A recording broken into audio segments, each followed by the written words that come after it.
All great welcome to my channel. आज का जो वीडियो है वो किसी क्वेश्चन पेपर के किसी आंसर की के एनालिसिस के लिए नहीं है, but it is actually to stop the tug war that is going on between the aspirants of 24th June and 7th June. For a long time I am seeing this tug war since 24th के बाद से ही सभी 7th के aspirants कह रहे हैं कि उनका क्वेश्चन पेपर तो बहुत इजी था और हमारा बहुत टफ था। Let us check the ground reality. पहले हम उन सब क्लेम्स की बात करते हैं, किसी का भी नाम लिए बगैर बात करेंगे। देयर इज अ कमेंट जिसमें मुझे ही बताने को बोला गया, can you please tell which shift paper was more difficult, और इस पर मैं अपना कोई भी कमेंट नहीं दे रही हूँ क्योंकि दोनों स्टूडेंट्स के एक्सपीरियंस अलग अलग थे। आई डू अंडरस्टैंड पैटर्न बहुत ज़्यादा चेंज था और डिफिकल्ट क्वेश्चन पेपर था। 7th के एस्पायरेंट्स के लिए कंप्लीटली एक शॉक था जो कि 24th के एस्पायरेंट्स को ऑलरेडी पता था। This is one ground reality. 7th के लिए 7th एस्पायरेंट्स के 7th डेट के एस्पायरेंट्स के लिए ये क्वेश्चन पेपर एक शॉक की तरह आया था कि सब कुछ चेंज हो गया, पैटर्न DUET के जैसा हो गया इंस्टेड ऑफ CUET, और वो पैटर्न 24th के एस्पायरेंट्स को पता था। That is a fact that I am accepting. ये देखिए इस तरीके के कुछ कमेंट्स आ रहे हैं, मैं किसी का भी नाम नहीं ले रही हूँ। Good afternoon ma'am, can you please tell which shift paper was more difficult, और रिप्लाईज भी आ रहे हैं 7th June. Easily people are judging 7th June was easy and people who are questioning are accepting this too. Both were moderate, although both were moderate जैसे replies भी आ रहे हैं एंड उन रिप्लाईज को थोड़ा सा क्वेश्चन किया जा रहा है। स्केप्टिक हैं लोग बोथ फॉर मॉडरेट को लेकर। Let us see what actually happened. Some more comments. My exam was on 7th June, but for me it was hard compared to 24th exam. Anyways, it is not our mistake. I think this is the first time NT has conducted 2 exams for the same subject. The last line is completely true.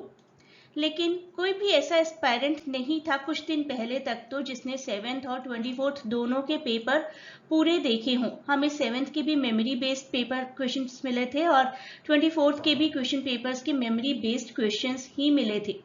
तो memory based question generally वो questions होते हैं जो students को याद रहते हैं easily क्योंकि वो कॉमन होते हैं।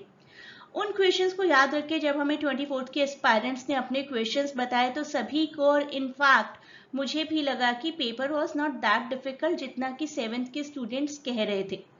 तो शुरुआत में जब तक हमारे हाथ में पेपर नहीं आया था ऐसा ही लगा, लेकिन पूरा पेपर देखने के बाद और अच्छे से ऑब्जर्व करने के बाद, जबकि मैंने आंसर्स की को भी चेक किया है डीपली, तो ऐसा लगता है कि the level was almost similar. और कमेंट्स देखते हैं। Also will normalisation happen ma'am, तो सभी का यही क्वेश्चन है कि नॉर्मलाइजेशन होगी या नहीं होगी, नॉर्मलाइजेशन करनी है या नहीं करनी, that is completely the decision of NTA। लेकिन कुछ ऐसे रिप्लाईज देखिए। After careful consideration I would say phase 1 was tougher than phase 2 and everybody saying that phase 1 will get normalization marks, so yeah phase 2 was comparatively easy. Ma'am, my exam was on 7th June and it was very tough, but if this is easy compared to the previous one, then it is unfair. मेरे ही 24th के analysis पर ये reply आया है। 24th का जो मेरा analysis था that was based upon the memory based question, जैसा कि मैंने अभी कहा, और memory based question generally students को वही याद रहते हैं जो कि आसान होते हैं। Most of the questions, this person is saying, most of the questions had a lot of mistake. What can we do now? Question papers में बहुत ज़्यादा डिफरेंस नहीं था, लेवल में बहुत ज़्यादा डिफरेंस नहीं था। ऑल्दो 7th को जो पेपर हुआ था दैट वाज कम्प्लीटली चेंज्ड, और अगर हम पैसेज की बात करें तो वो 5 क्वेश्चंस जो पैसेज के थे उन्हीं की वजह से स्टूडेंट्स को बहुत ज़्यादा डिप्रेशन हो गया था क्योंकि वो क्वेश्चन सॉल्व नहीं हो पा रहे थे, पैसेज इनकम्प्लीट था। तो that was a big big big trouble with 7th June aspirants, and I agree with that कि in that sense कि एक तो शॉक आया कि अलग से पैटर्न चेंज हो गया, पिछले कुछ सालों के क्वेश्चन पेपर जैसा तो नहीं है, और एक पूरा पैसेज आ गया जो कि काफ़ी डिफिकल्ट इस वजह से लगा क्योंकि वो इनकम्प्लीट था। तो ये सब चीज़ों का ट्रॉमा थोड़ा सा मर्ज हो गया जिसकी वजह से सबको, और इनफैक्ट मुझे भी लगा कि क्वेश्चन पेपर बड़ा ही टफ था 7th वाला। I am highly oblige to this particular aspirant जिसने बहुत ही अच्छा एक ऑब्जर्वेशन कंक्लूजन दिया है. Yes, it is just 7th June students does not check out 24th June paper and making assumptions on the basis of sayings, but truth is only the easy questions of 24th were circulated. Tough ones we forget after giving exam, but now if you sit down and solve 24th paper, you will know that it is moderate.